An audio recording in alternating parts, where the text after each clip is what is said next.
Yes. മാസേ കഴിഞ്ഞ ദിവസം ഒരു സുപ്രധാനമായിട്ടുള്ള സുപ്രീം കോടതി വിധി ഒരു കാര്യം പുറത്തു വന്നിട്ടുണ്ടായിരുന്നു. അതിൽ പറയുന്നത് ശ്രീനിവാസൻ RSS നേതാവ് ശ്രീനിവാസന്റെ പ്രതികൾ ഉൾപ്പെടെ 17 പേർക്ക് ജാമ്യം നൽകിയത്, ഹൈക്കോടതി ജാമ്യം നൽകിയത് തെറ്റായി പോയിരുന്നു. കൃത്യമായ പരിശോധനയൊന്നും നടത്താതെ ഓരോ പ്രതികളുടെയും പ്രത്യേകം അന്വേഷിക്കാതെയൊക്കെയാണ് ജാമ്യം നൽകിയത് എന്നാണ് സുപ്രീം കോടതിയുടെ നിരീക്ഷണം ഉണ്ടായിരുന്നത്. അപ്പോൾ ഇവിടെ എന്താ സംഭവിക്കുന്നതെന്ന് വെച്ച് കഴിഞ്ഞാൽ സന്ദീപ് വാര്യർ ഉന്നയിച്ച ഒരു വിഷയം ശരിയായിരിക്കുകയാണ്. ഇതേ കാര്യം സന്ദീപും ഉന്നയിച്ചിരുന്നു. ഈ 17 പ്രതികൾക്ക് ജാമ്യം നൽകിയത് അതും UAPA ചുമത്തിയ കേസാണ്. അതിൽ ഏത് രീതിയിലാണ് ജാമ്യം നൽകിയത്? ഇതിൽ BJP നേതൃത്വം, സംസ്ഥാന നേതൃത്വം കൃത്യമായി ഇടപെട്ടിട്ടില്ല എന്നുള്ള വിമർശനങ്ങളൊക്കെ ആയിരുന്നു സന്ദീപ് ഉന്നയിച്ചത്. യഥാർത്ഥത്തിൽ സന്ദീപ് പറഞ്ഞത് ശരിയായി തീരുകയല്ലേ ചെയ്തത്? തീർച്ചയായിട്ടും. ഇപ്പോൾ പാലക്കാട് തെരഞ്ഞെടുപ്പിൽ ഒരു സുപ്രധാന വിഷയമായിട്ട് സന്ദീപ് ജി വാര്യർ ഉന്നയിച്ചൊരു പ്രധാനപ്പെട്ട ഇഷ്യൂ തന്നെയായിരുന്നു അത്. ഒന്ന്, ഈ ശ്രീനിവാസൻ വധക്കേസിലെ പ്രതികൾക്ക് മുഴുവൻ ജാമ്യം കിട്ടി, നിഷ്പ്രയാസം ജാമ്യം കിട്ടി. അതേസമയത്ത് അതിൻ്റെ കൗണ്ടർ കേസ് ഉണ്ടായിരുന്നു ആ സമയത്ത്. മറിച്ച് അപ്പുറത്ത് നടന്ന ഒരു SDPIക്കാരൻ ഒരാൾ കൊല്ലപ്പെട്ട കേസ്, ആ കേസിലെ പ്രതികൾ ഇപ്പോഴും ജാമ്യം കിട്ടാതെ തുടരുകയാണ് എന്ന് അദ്ദേഹം പറഞ്ഞിരുന്നു. അപ്പോൾ ഈ SDPIക്കാരായ ഇസ്ലാമിക തീവ്രവാദികൾക്ക് ജാമ്യം നേടിക്കൊടുക്കുന്നതിന് അലസമായ സമീപനം, കുറച്ച് ഈ വളരെ ബോധപൂർവമായ അലസത BJP നേതൃത്വം പുലർത്തുന്നു എന്നായിരുന്നു ആക്ഷേപം. അത് ഇപ്പോൾ സുപ്രീം കോടതിയിലെ വിധി ആ ജാമ്യം റദ്ദാക്കുകയാണ്. മുഴുവൻ പേർക്കും ജാമ്യം കൊടുത്തത് അല്ല, അത് ഹൈക്കോടതിയുടെ ജാമ്യം നൽകിയത് തെറ്റാണെന്ന് നിരീക്ഷിക്കുകയാണ്. അതെ, ഹൈക്കോടതി ജാമ്യം കൊടുത്തത് ശരിയല്ല എന്ന് സുപ്രീം കോടതി പറയുകയാണല്ലോ. ഹൈക്കോടതി ജാമ്യം ക്രമം ക്രമം വിട്ട് അല്ലെങ്കിൽ അവിഹിതമായ അല്ലെങ്കിൽ ഈ ഒത്തുതീർപ്പിലൂടെയും ഒത്തുകളിച്ചുമൊക്കെയാണ് ജാമ്യം കിട്ടിയത് എന്നാണല്ലോ സന്ദീപ് വാര്യരുടെ ആരോപണം. കഴിഞ്ഞ ദിവസം സുപ്രീം കോടതി പറഞ്ഞത് ഓരോ പ്രതികളുടെയും പങ്ക് പ്രത്യേകം പരിശോധിക്കാതെയാണ് ഹൈക്കോടതി ഉത്തരവ് പുറപ്പെടുവിച്ചത്. Justice Abhay S. ഹോക്കയും ജസ്റ്റിസ് അഗസ്റ്റിൻ ജോർജ് മാസിയുമാരുടെയും ബെഞ്ചാണ് ഈ നിരീക്ഷണം നടത്തിയത്. പാലക്കാട്ടാണ് ഈ കേസ്. അപ്പോൾ അതുകൊണ്ട് തന്നെ പാലക്കാട് തെരഞ്ഞെടുപ്പിൽ പ്രധാനപ്പെട്ട ഇഷ്യൂ ആയിരുന്നു അതുകൂടി ഒരു പക്ഷേ സന്ദീപ് വാര്യരെ പോലുള്ളവർ അത് ഉയർത്തിക്കൊണ്ടു വന്നത് പാലക്കാട്ടെ BJPക്കാരെ സ്വാധീനിച്ചിട്ടും ഉണ്ടാവണം. അത് പ്രധാനപ്പെട്ട കാരണം വെച്ചാൽ BJP ശക്തി കേന്ദ്രങ്ങളിൽ ഒന്ന് പോളിംഗ് കുറഞ്ഞു, 2 വോട്ട് ഗണ്യമായിട്ട് കുറഞ്ഞല്ലോ. പ്രത്യേകിച്ച് മുനിസിപ്പാലിറ്റിയിലാണ് അവർക്ക് ഏറ്റവും കൂടുതൽ സ്വാധീനമുള്ളത്. ആ പ്രദേശങ്ങളിൽ വോട്ട് കുറഞ്ഞു. അപ്പോൾ BJPയുടെ ഒരു പ്രധാനപ്പെട്ട വികാരമായി, പാർട്ടിക്കകത്തുള്ള ഒരു പ്രധാനപ്പെട്ട വികാരമായി ശ്രീനിവാസന്റെ ബലിദാനം എന്നാണല്ലോ അവർ പറയുക. ശ്രീനിവാസന്റെ ബലിദാനം സ്വാധീനിച്ചിട്ടുണ്ടാവണം. സന്ദീപ് വാര്യർ ഉന്നയിച്ചത് സത്യമായിരുന്നു എന്ന് അധികം വൈകാതെ, തെരഞ്ഞെടുപ്പ് കഴിഞ്ഞ ഉടനെ തന്നെ ഇങ്ങനെ വിധി വന്നപ്പോൾ തീർച്ചയായിട്ടും സന്ദീപ് വാര്യർ അത് ഉന്നയിക്കുന്നത് ന്യായമാണ്. അദ്ദേഹം അത് പറയുകയും ചെയ്യും. അപ്പോൾ ഇതിൽ 2-3 പാഠങ്ങളുണ്ട്. അതിപ്പോൾ ഒരു ശ്രീനിവാസന്റെ കൊലപാതകം മാത്രമല്ല, അഭിമന്യുവിന്റെ ഒരു കൊലക്കേസ് മഹാരാജാസിലുണ്ട്. ഇത്തരം കേസുകളിലൊക്കെ പലപ്പോഴും PFI ആണ് പ്രതിപക്ഷത്തുള്ളത്.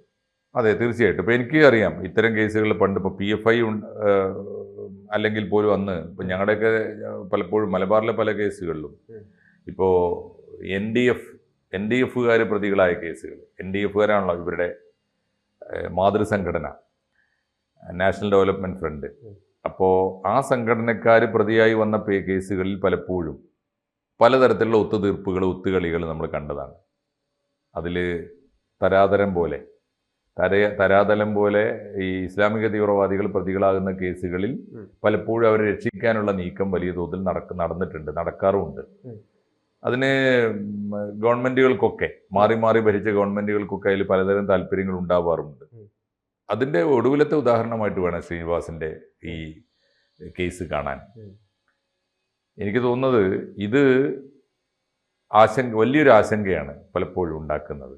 ഒരാൾ ആലോചിച്ച് നോക്കൂ, ഇപ്പോൾ ജോസഫ് മാഷ് കൈവെട്ടി കേസിലെ പ്രതി എത്ര കാലമാണ് ഒടുവിൽ കഴിഞ്ഞത് ഒരു പ്രതി, എന്നിട്ട് അദ്ദേഹത്തെ എവിടുന്നാണ് കണ്ടുകിട്ടുന്നത്? അതിപ്പോൾ കണ്ണൂരിലെ പാർട്ടി കോട്ടയിൽ ഇദ്ദേഹത്തിന് ഇത്ര സുരക്ഷിതമായിട്ട് ഒളിച്ച് താമസിക്കാൻ എങ്ങനെ സാധിച്ചു? അഭിമന്യുവിന്റെ കേസിലെ യഥാർത്ഥ പ്രതികൾ ഇപ്പോഴും എവിടെയാണ്? ഈ തരത്തിലുള്ള ചോദ്യങ്ങളൊക്കെ ഉണ്ട്. ഇപ്പോൾ ഞങ്ങളുടെ മഞ്ചേരിയിൽ ശംസുദ്ദീൻ പുന്നക്കൽ എന്ന് പറയുന്ന ഒരു തൊഴിലാളി നേതാവിനെ അദ്ദേഹം കമ്മ്യൂണിസ്റ്റുകാരനാണ്, CPM-കാരനായ ഒരു തൊഴിലാളി നേതാവിനെ വെട്ടി നുറുക്കിയിരുന്നു. ആ കേസിലെ പ്രതികളെ പിന്നീട് പ്രതികാര നടപടിയൊന്നും ഉണ്ടായില്ല, തിരിച്ചടിയൊന്നും ഉണ്ടായില്ല. കേസ് നടത്താൻ പോലും വേണ്ടത്ര താല്പര്യം പാർട്ടിയിലെ ബന്ധപ്പെട്ട ഒരു വിഭാഗമെങ്കിലും കാണിച്ചില്ല. അത്തരത്തിലുള്ള ആക്ഷേപങ്ങളൊക്കെ ഉണ്ട്. അതുകൊണ്ട് തന്നെ പ്രതികളെ രക്ഷപ്പെടുത്താൻ, പ്രതികളുമായി ഗൂഢാലോചന നടത്താനും പ്രതികൾക്ക് രക്ഷപ്പെടാനുള്ള വഴിയൊരുക്കാനും ഒക്കെ CPM-ൽ തന്നെ ഒരു വിഭാഗം വലിയ തോതിൽ പങ്കുവഹിച്ചു എന്നൊരു ആരോപണവും നിലനിൽക്കുന്നുണ്ട്. ഇത് പലപ്പോഴും വന്നിട്ടുള്ളതാണ്. ഒരു PFI CPM ഡീൽ ഉണ്ടായിട്ടുണ്ട്. അതുപോലെ തന്നെ ഇവിടെ ഇപ്പം നമ്മൾ എന്തുകൊണ്ടാണ് ഈ ശ്രീനിവാസന്റെ പ്രതികൾക്ക് ജാമ്യം കിട്ടിയത് എന്ന് ചോദിക്കുമ്പോൾ അവിടെ എന്തെങ്കിലും ഒരു ഡീൽ ഉണ്ടായിട്ടുണ്ടോ? ഇപ്പോൾ പ്രതികളുടെ ഭാഗത്തുനിന്ന് ആരെങ്കിലും നേതാക്കളെയൊക്കെ സ്വാധീനിക്കാൻ ശ്രമിച്ചിട്ടുണ്ടോ നമുക്ക് അറിയില്ല.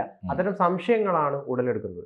കാരണം എന്താണെന്ന് വെച്ച് കഴിഞ്ഞാൽ ഇതിൽ പ്രതികൾക്ക് വേണ്ടി ഹാജരായത് സുപ്രീം കോടതിയിലെ സീനിയർ അഭിഭാഷകനാണ്, ഹൈക്കോടതിയിൽ ഹാജരായത്. പക്ഷേ ശ്രീനിവാസന് വേണ്ടി ഹാജരായതാവട്ടെ കേരളത്തിൽ നിന്നുള്ളൊരു വക്കീൽ, കേരളത്തിലെ ഒരു സാധാരണ വക്കീലാണ്.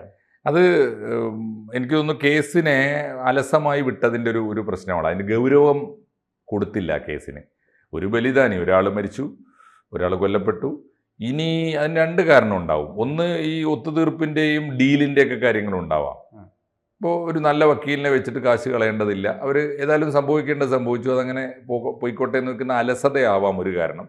രണ്ട്, ഡീല് എന്ന് പറയുന്നത് നമ്മൾ ഉദ്ദേശിക്കുന്നതിനപ്പുറത്ത് ഉണ്ടാവാം. കാരണം ഇവിടെ കേസ് നടത്തുന്നത് ഒരു കൊച്ചു വക്കീലിനെ വെച്ചാകുമ്പോൾ കുറച്ച് കാശ് ചിലവാക്കിയാൽ മതി. ഒരു പക്ഷേ വലിയ തോതിൽ കേസ് നടത്താനുള്ള ഫണ്ടൊക്കെ അതിനുവേണ്ടി വകയിരുത്താനും പറ്റും, കുറച്ച് ചിലവഴിച്ചാൽ മതി. അപ്പോൾ അതിനകത്ത് തന്നെ ഒരു ഡീല് വിത്തിൻ ദ പാർട്ടിക്കകത്ത് തന്നെ ഈ ഡീല് മീൻസ് അസംശയിക്കാം. ഡീല് പാർട്ടിക്കകത്ത ഡീൽ എങ്ങനെ? വലിയ ചെലവിൽ കേസ് നടത്തിയതിന്റെ കണക്കുണ്ടാക്കുകയും കുറച്ചു മാത്രം ചെലവഴിക്കുകയും ചെയ്യുന്ന ഒരു സംഗതി ഉണ്ടാവാം. ഇനി ഈ PFI-ക്കാർക്ക് അല്ലെങ്കിൽ SDPI-ക്കാർക്ക് ആർക്കായാലും ഇപ്പോൾ തീവ്രവാദികൾക്ക് വലിയ തോതിൽ പുറത്തു നിന്നുള്ള പണം വരും. അവർ കേസ് നടത്താനൊക്കെ ചെലവഴിക്കുന്നത് കോടികളാണ്. അവരുടെ കേസുകൾക്ക് ചെലവഴിക്കാൻ ഫണ്ടും അവർക്ക് ഇഷ്ടം പോലെ ഉണ്ട്. അപ്പോൾ ആ ഫണ്ടിലൊരു വിഹിതം ഇപ്പുറത്തെ ഈ പറഞ്ഞ വാദിഭാഗത്തിനോ അവരുടെ വക്കീലിനോ അവരുടെ പാർട്ടിക്കോ ഒക്കെ കൊടുത്താൽ പോലും അവർക്ക് നഷ്ടമില്ല. മാത്രമല്ല വലിയ വക്കീലിനെ വെച്ച് അവർ കേസ് നടത്തുകയും ചെയ്യും.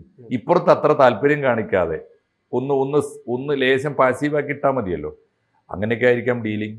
തീർച്ചയായിട്ടും അത്തരം സാധ്യതകളുണ്ട്. പക്ഷെ ഇതിലൊക്കെ ബലിയാടാക്കപ്പെടുന്ന യഥാർത്ഥത്തിൽ ആരാന്നറിയും? യഥാർത്ഥത്തിൽ ബലിയാടാക്കപ്പെടുന്നത് ഈ മരിച്ചുപോയ മനുഷ്യൻ മാത്രമല്ല, അവരുടെ കുടുംബം ഒന്ന്. രണ്ടാമത്തെ കാര്യം, ഇതിലൊക്കെ വികാരം കൊണ്ട് ആത്മാർത്ഥമായി ഒരു ഇനിയും ബലി കൊടുത്താൽ, സംഘടനയ്ക്ക് വേണ്ടി, പാർട്ടിക്ക് വേണ്ടി, നമ്മൾ വിശ്വസിക്കുന്ന ആശയത്തിന് വേണ്ടി നമ്മുടെ ജീവൻ കൊടുത്താൽ, ജീവാർപ്പണം നടത്തിയാൽ സംഘടന ആത്മാർത്ഥമായിട്ട് അത് ഏറ്റുകൊള്ളും എന്ന് വിശ്വസിക്കുന്ന പാവങ്ങളുണ്ടല്ലോ, അവരെ കൂടിയാണ് വഞ്ചിക്കുന്നത്. യഥാർത്ഥത്തിൽ അതാണ് സംഭവിക്കുന്നത്. ഇത് എല്ലാവർക്കും ബാധകമാണ് കേട്ടോ. എല്ലാ പാർട്ടിയിലും ഇപ്പൊ രക്തസാക്ഷികൾ എന്ന് വിളിക്കുന്ന കമ്മ്യൂണിസ്റ്റുകാർക്കും ഇത് ബാധകമാണ്. ബലിദാനികൾ എന്ന് വിളിക്കപ്പെടുന്ന RSSകാർക്കും ബാധകമാണ്. ഷഹീദുകൾ എന്ന് വിളിക്കപ്പെടുന്ന ഇസ്ലാമിക തീവ്രവാദികൾക്കും ഇത് ബാധകമാണ്. ഇവിടെ വിഷയം എന്താണെന്ന് വെച്ച് കഴിഞ്ഞാൽ, ഒരു നെറുകേടിന്റെ ഒരു വിഷയം എന്താണെന്ന് വെച്ച് കഴിഞ്ഞാൽ, ഈ ബലിദാനിയെ വെച്ചതുകൊണ്ട് തന്നെ വോട്ട് പിടിക്കാൻ വേണ്ടിയിട്ട് ഈ അയാളെ പടം ചേർത്ത് പോസ്റ്റർ അടിക്കും. പക്ഷെ ഈ ബലിദാനിക്ക് വേണ്ടിയിട്ട് ഇവർ എന്ത് സഹായമാണ് ചെയ്തത്? ഇപ്പം നമ്മളിപ്പോ പറഞ്ഞ പോലെ ഒരു സാധാരണ വക്കീലിനെയാണ് ഏർപ്പാടാക്കിയത്. അതെ, കാര്യമായി ഒന്നും ചെയ്യാതിരിക്കും. കാരണം എന്താ വെച്ചാൽ, ആകെ ആ ബലിദാനിയുടെ പേര് കിട്ടിയാൽ മതി ഉപയോഗപ്പെടുത്താൻ. ബലിദാനിയുടെ ജീവൻ വെച്ചിട്ട് ഇനി അങ്ങോട്ട് രാഷ്ട്രീയ നേട്ടം ഉണ്ടാക്കാമെന്നല്ലാതെ ബലിദാനിയുടെ കണക്കിൽ ഒരുപാട് കാശ് ചിലവാക്കാനോ അതിനുവേണ്ടി അധികം സമയം ചെലവഴിക്കാനോ, എന്തു വന്നാലും ആ ബലിദാനിയോട് നീതി കാണിക്കണം, അദ്ദേഹത്തിൻ്റെ ആത്മാവിന് നീതി കൊടുക്കണം, ആ കൊലപാതകികളെ കൃത്യമായി നിയമത്തിന് മുമ്പിൽ കൊണ്ടുവരണമെന്നുള്ള വാശി വേണ്ടത്ര പല കേസുകളിലും കാണാറില്ല. വേറൊരു പ്രധാനപ്പെട്ട കാരണം, കാലം കുറച്ചുകൂടി മുന്നോട്ട് പോകുന്നത് പഴകും തോറും ഇവർക്ക് മടുക്കും. പിന്നെ പലപ്പോഴും ഞാൻ കണ്ടിട്ടുണ്ട് പല കേസുകൾ, ഇത്തരം കേസിൽ പെടുന്ന പലരും പലപ്പോഴും ഒറ്റക്ക് ബസ് കയറി അവരുടെ ഒരു ബാധ്യതയായിട്ട് മാറും ഈ കേസ് നടത്താൻ. വേറൊന്ന്, പാർട്ടി ഏൽപ്പിച്ചു കൊടുക്കുന്ന വക്കീലന്മാർക്ക് പോലും പിന്നീട് പാർട്ടിയല്ല കാശ് കൊടുക്കേണ്ടി വരിക. പതുക്കെ പാർട്ടിയുടെ വിഹിതം കുറയും. അപ്പോൾ ഈ മനുഷ്യർ തന്നെ പാർട്ടിക്ക് വേണ്ടി പൊരുതാൻ പോയതിൻ്റെ പേരിൽ പ്രതികളാക്കപ്പെട്ട ഇവർ തന്നെ കേസ് നടത്താനും കാശുണ്ടാക്കേണ്ട അവസ്ഥയും വരും. ഇതാണ് സ്ഥിതി. അതുകൊണ്ട് ഇത് എല്ലാതരം രക്തസാക്ഷികൾക്കും ബലിദാനികൾക്കും ഒക്കെ ഒരു വലിയ പാഠമാണ്. ഇതുമായി ബന്ധപ്പെട്ട് കഴിഞ്ഞ ദിവസം സന്ദീപ് വാര്യർ ഫേസ്ബുക്കിൽ ഒരു പോസ്റ്റ് പങ്കുവച്ചിട്ടുണ്ട്. ഞാൻ വായിക്കാം. ശ്രീനിവാസൻ വധക്കേസിൽ 17 പ്രതികൾക്ക് ഹൈക്കോടതിയിൽ നിന്ന് ജാമ്യം കിട്ടിയതുമായി ബന്ധപ്പെട്ട് ഞാൻ ഉയർത്തിയ വിമർശനം പൂർണ്ണമായിട്ടും ശരിയായിരുന്നു എന്ന് ഇന്നത്തെ സുപ്രീം കോടതിയുടെ നിരീക്ഷണത്തോടെ ബോധ്യപ്പെട്ടിരിക്കുന്നു. ഓർക്കണം, ഈ കേസ് അന്വേഷിച്ചത് കേന്ദ്ര പോലീസായിരുന്നു, അതായത് NIA. UAPA ചുമത്തിയ കേസാണ്. പ്രതികൾക്ക് വേണ്ടി സുപ്രീം കോടതിയിൽ സീനിയർ അഭിഭാഷകൻ ഹൈക്കോടതിയിൽ ഹാജരായപ്പോൾ പ്രോസിക്യൂഷന് വേണ്ടി ഹാജരായത് കേരളത്തിൽ നിന്നുള്ളൊരു വക്കീൽ. BJPയുടെ സംസ്ഥാന നേതൃത്വം ഇക്കാര്യത്തിൽ മറുപടി പറയാതെ ഒളിച്ചു കളിക്കുകയായിരുന്നു ഇത്രയും ദിവസം. സുപ്രീം കോടതി നിരീക്ഷണത്തോടെ ഞാൻ ഉന്നയിച്ച ആരോപണം പൂർണ്ണമായും ശരിവെക്കപ്പെട്ടിരിക്കുന്നു. എന്നെ ഇത്രയും ദിവസം അധിക്ഷേപിച്ചവർക്ക് നല്ല നമസ്കാരം. വിദ്വേഷത്തിന്റെ ഫാക്ടറി നടത്തിപ്പുകാർ പുതിയ ക്യാപ്സ്യൂളുകളുമായി വരട്ടെ എന്നാണ് അദ്ദേഹം പറയുന്നത്. തീർച്ചയായിട്ടും സന്ദീപ് വാര്യരുടെ ആക്ഷേപത്തിന്, സന്ദീപ് വാര്യരുടെ ആരോപണത്തിന് കുറെ കൂടി ബലം കിട്ടിയിരിക്കുകയാണ് ഈ വിധിയോടുകൂടി. അന്ന് ഇലക്ഷൻ അല്ലേ, സന്ദീപ് വാര്യർ ഞങ്ങളുടെ പാർട്ടി വിട്ടുപോയി അപ്പുറത്ത് ചേർന്നതല്ലേ എന്നൊക്കെ പറയാം. ഇപ്പോൾ സുപ്രീം കോടതിക്ക് കൂടി അദ്ദേഹത്തിന്റെ വാദത്തിന് ബലം കിട്ടിയിരിക്കുന്നു. അപ്പോൾ ആ സാഹചര്യത്തിൽ ക്യാപ്സ്യൂൾ മതിയാവില്ല, കുറെ കൂടി കൃത്യമായ മറുപടിയും വിശദീകരണവും മറ്റാരും ചോദിച്ചില്ലെങ്കിലും BJPയുടെ അണികൾ ചോദിക്കുമെന്നത് തീർച്ചയാണ്. കാരണം പാർട്ടി വിട്ടുപോയ അവരുടെ ഒരു പ്രധാന പോരാളി തന്നെയാണ് ഇപ്പൊ അപ്പുറത്ത് നിന്ന് ഇത്തരം ആരോപണങ്ങളും അവരുടെ കുറ്റങ്ങളും പറഞ്ഞുകൊണ്ടിരിക്കുന്നത്. തീർച്ചയായിട്ടും അത് വലിയ വലിയ വെല്ലുവിളിയാണ്. തീർച്ചയായിട്ടും BJPക്ക് നേരെ വരുന്ന, സംസ്ഥാന BJPക്ക് നേരെ വരുന്ന, നേരത്തെ ഉയർത്തിയതാണെങ്കിലും സന്ദീപ് വാര്യർ ഉയർത്തിയ അന്നത്തെ വെല്ലുവിളിക്ക് ഇപ്പൊ ശക്തി കൂടിയിരിക്കുകയാണ്.